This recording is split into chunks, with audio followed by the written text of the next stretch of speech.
this chapter's going to be a little different.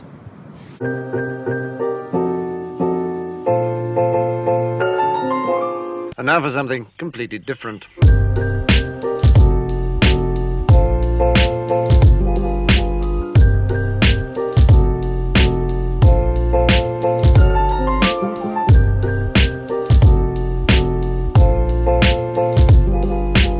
At this point in time, I've released 5 chapters, 6 videos if we include the prologue.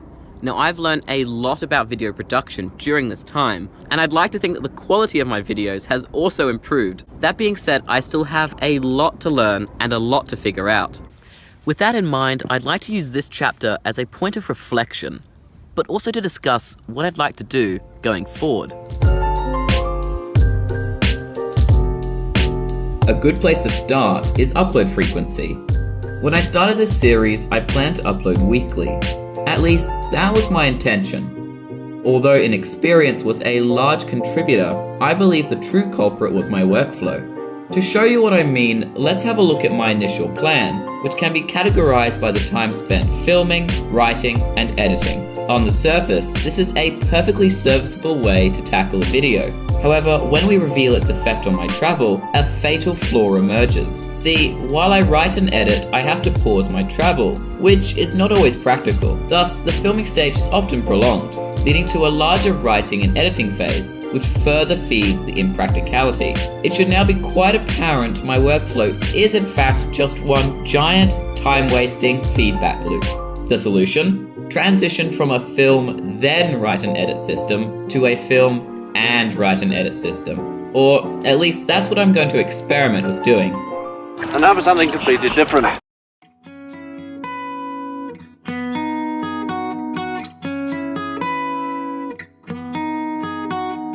As I mentioned at the start of this chapter, I'd like to think the quality of my videos has been improving. While I show you the streets of Corsia by bicycle, I'd also like to share with you the 4 areas I intend to focus on to maintain this trend. Number 1, transitions. If you watch any of my videos, you'll notice that I love jump cuts. Now, this is all well and dandy until they're overused, at which point they can make a video feel crowded. Going forward, I'm going to start expanding my transitional vocabulary, which will be greatly helped by Number 2, filming. To fully utilize different types of transitions, I'm going to have to work on changing a habit I've fallen into, over-filming. Now, this does have the advantage of providing a bunch of material to work with, but it also means each shot is without thought. The solution is to take a moment to consider the type of shot I want before I hit record.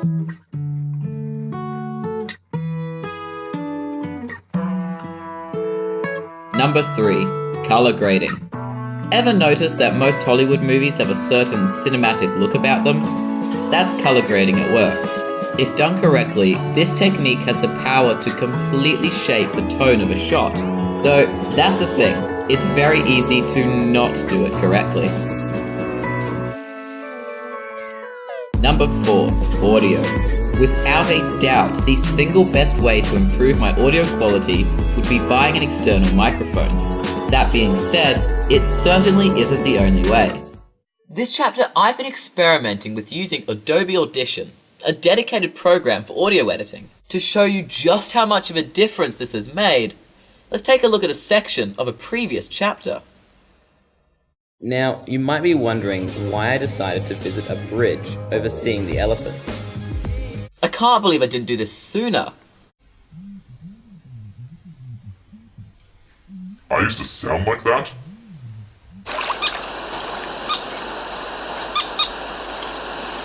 And now for something completely different.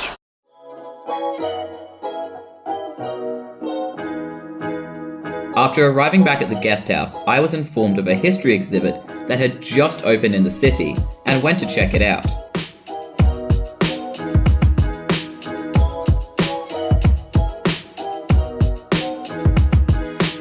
The exhibit showcased items from the Ottoman Empire, Albania's independence, and then transition to a constitutional monarchy, and of course, its adoption of communism and the events that led to its downfall.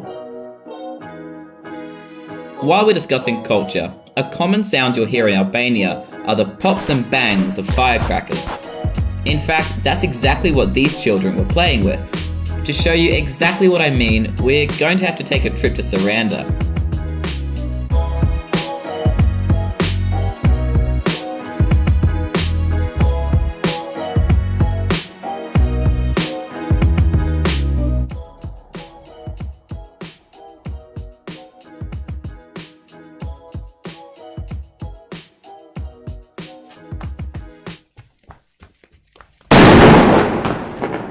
If we pause at the exact moment of the explosion, you'll understand why I was shocked to have purchased it for just 50 lek at the local supermarket. You might also have noticed that I wasn't using my phone to record this footage. See, with the excitement of finally feeling warm for the first time in weeks, my phone and I thought we'd take a dip in the ocean. In a previous chapter, I mentioned that I couldn't record underwater. In truth, I've been carrying around an old LifeProof case and thought I'd finally get some use out of it. Despite testing the case in the sink beforehand, I emerged from my swim to discover my phone was completely fried. It's at this moment I want to remind you that if you intend to go traveling, buy travel insurance. Without it, I'd be done for. In fact, with the money I claimed back, I was able to upgrade from the iPhone 6S to the iPhone 7. I even had enough money left over to put a significant dent in the cost of a GoPro Hero Session 5. Which means I can do things like this. And this. And this. If you're interested why I would buy the GoPro over an external microphone or a gimbal, there's one simple answer. I can now capture footage that was not previously possible. And if you couldn't already tell, I finally made it to Athens.